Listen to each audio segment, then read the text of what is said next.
Get your arms off the rope. I'm scared these bastards are going to stop it. Please, please, tuck up and go out and do it. All right?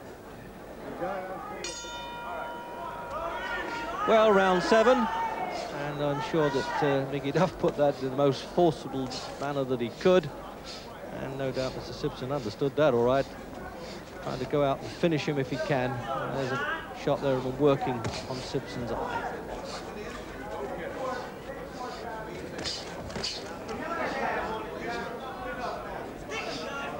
Really has patched the eye injury up well there, George Francis. I really did think that they were going to stop it at one point, but the doctor didn't even bother to go up in the corner.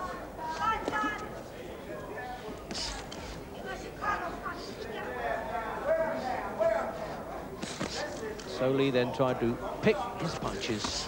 And again, back to the southpaw style. It's a commentator's nightmare, and a bit of a nightmare too, I think, for Sibson. Switching stance like this. I don't remember a boxer doing it so much. Well, I criticised it at one point, but for him it works.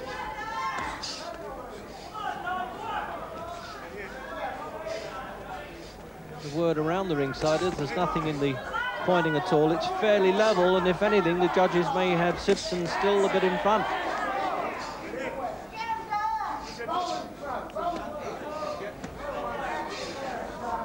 What a difficult opponent it is. 6'2". It's such a good reach, and he uses it to full advantage. Midway then through round 7, scheduled for 10. And can Sibson hang on? Another former British and European champion. Vacated those titles to fight Marvin Hagler for the World Championship. Lost in the 6th round in America. Now wants to put himself back into the reckoning, apart from getting a very useful pay night. But if it was intended as a warm-up, as always, it's a bit too hot for him.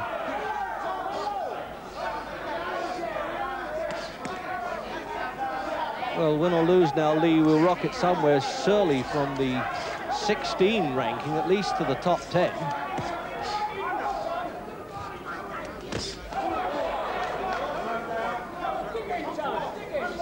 Sibson always hanging there, always gritting his teeth. Does that in every fight. Nobody's ever questioned this fellow's ticker. Remember, he knocked out Alan Minter.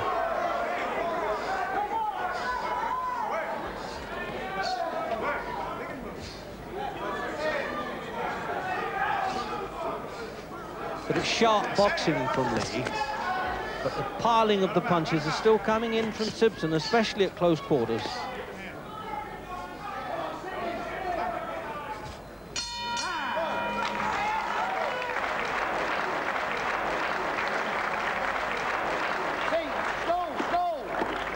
Stool a bit late coming in there for George Francis. And,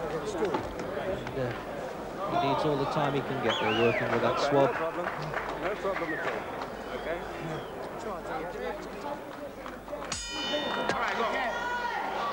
There's the bell, and it's round 8.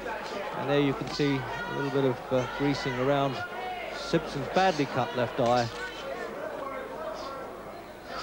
which I would have thought must probably put his fight with Louis Acares in Paris next month in doubt.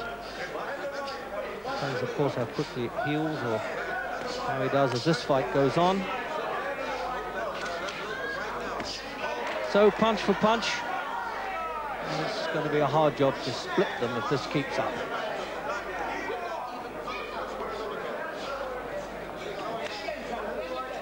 Sibson's been fairly sharp considering the awkwardness of the opponent. He could really have done with one shorter and a bit more orthodox. He managed to do it with John Collins in this ring. This fellow's much better. And there you are, working, as I say, on the swabs in the corner and the galls there.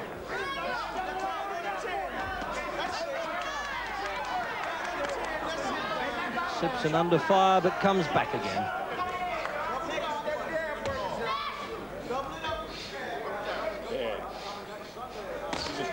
Oh, No, that wasn't a trip. It looked like a punch to me, and that, yes, Tony Perez is going to give him a mandatory count. That goes well in Sibson's favour now. He could do with this. Well, what a good chance now for Sibson, provided he doesn't walk in there and hang any chin out. It looked as though it might have been a trip, but in fact there was a punch landed.